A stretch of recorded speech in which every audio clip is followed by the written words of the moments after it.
Hello learners, here your teacher Amita. Today I am going to teach you second poem of your syllabus, and that is The Voice of the Rain. The Voice of the Rain is a beautiful poem written by Walt Whitman. The poem The Voice of the Rain is written in a very beautiful manner, and it is a conversation between the poet and the rain. The rain explains its eternal journey in its birthplace, that is earth, to the poet.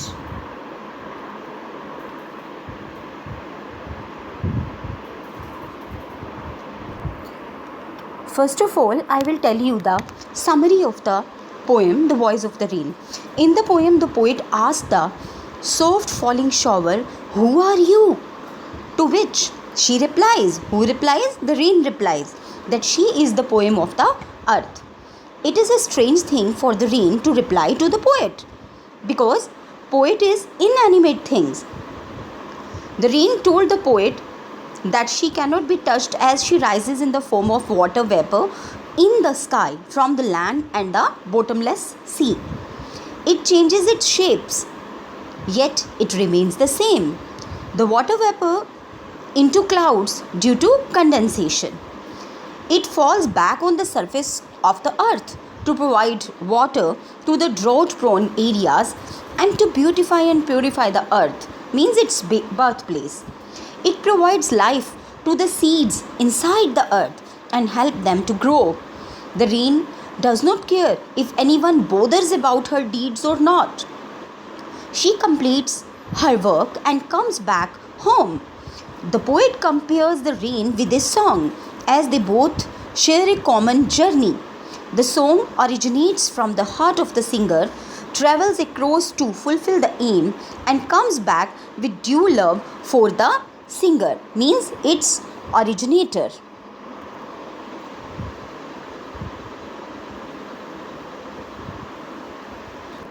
So this was the summary of the poem and a little bit introduction of the poem. Now I am going to start poem.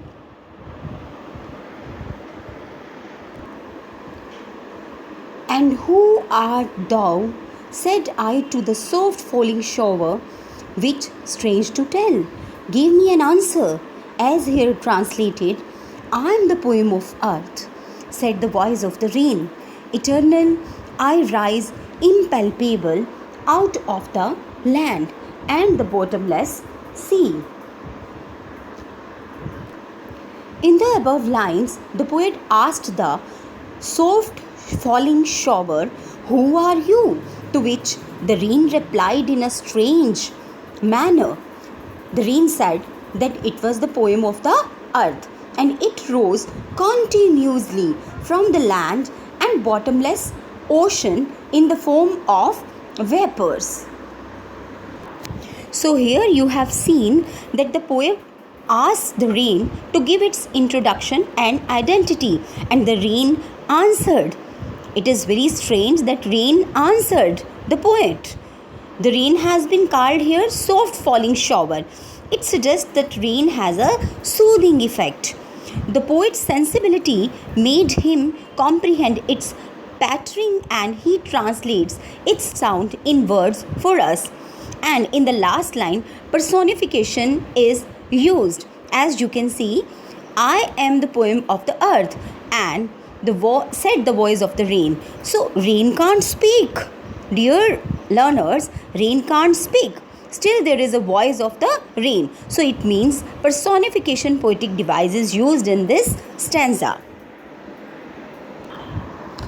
"Upward to heaven, whence, vaguely formed, altogether, changed and yet the same, I descend to leave the draughts, atomies, dust layers of the globe, and all that in them without me were seeds only, latent, unborn." This was the second stanza of the poem. Now let me explain. The rain tells the poet that it rises upwards to the sky in the form of vapor, where it changes its form, condenses into water droplets. It also says that though its form gets changed, it still remains the same. The rain comes down to wash the drought and provide water. It also washes away the dust and small particles from the earth's surface. And the seeds inside the earth grow into a plant because of the water provided by the rain. So it gives life to the seeds. Dear learners, so this was the description of the second stanza. I want to elaborate more. Here you can see that the rain originates from the land and the deep sea. The poet has made use of personification to converse with rain to know about it. The rain helps the seed to grow into plants by stirring life into dormancy. So the rain rises from the surface of the earth and ocean, perceived by the onlookers because of its vaporous nature. Dear learners, I am coming to the last stanza of the poem. And forever, by day and night, I give back life to my own origin and make pure and beautify it. For song, issuing from its birthplace after fulfillment, wandering, wrecked or unwrecked, duly with love returns. Wrecked or unwrecked, here it means whether cared for or not cared for. It does not affect the rain nor the poet if someone listened to the rain or not. Now I am going to describe the meaning of this stanza. The rain says that by day and night it provides life, care, enrichment and water to the place from where it originated. The rain keeps enhancing the beauty and purity of the earth by preparing a life cycle for itself. I want to elaborate more. Listen carefully. The rain is like a song. So here the poet is comparing the rain with the song. There is a comparison drawn between rain and song. The rain is like a song that originates from its birthplace, just like the heart of the singer, and travels to fulfill the earth's need and wanders. It finally comes back to the place from where it originated. Whether it is ruined or not, it returns to the original position with a lot of love to its birthplace. So we have completed the explanation of all the three stanzas of the poem. Now the more things which you should keep in your mind are the meanings of the difficult words used in the poem. Thou means you. Soft falling, dropping softly. Take a pen in your hand and note down please. Shower, a rain fall, means a fall of rain. Eternal, everlasting. Impalpable, something that cannot be touched. Bottomless means deep. Vacuously, in an indefinite manner. Descent means coming down. Come down. Lave, wash, bathe. Drought means dryness, thirst. Atomies, tiny particles. Globe, world. Latent, hidden. Unborn, not born. Origin, source of birth. Fulfillment, completion, accomplishment. Wrecked, cared about.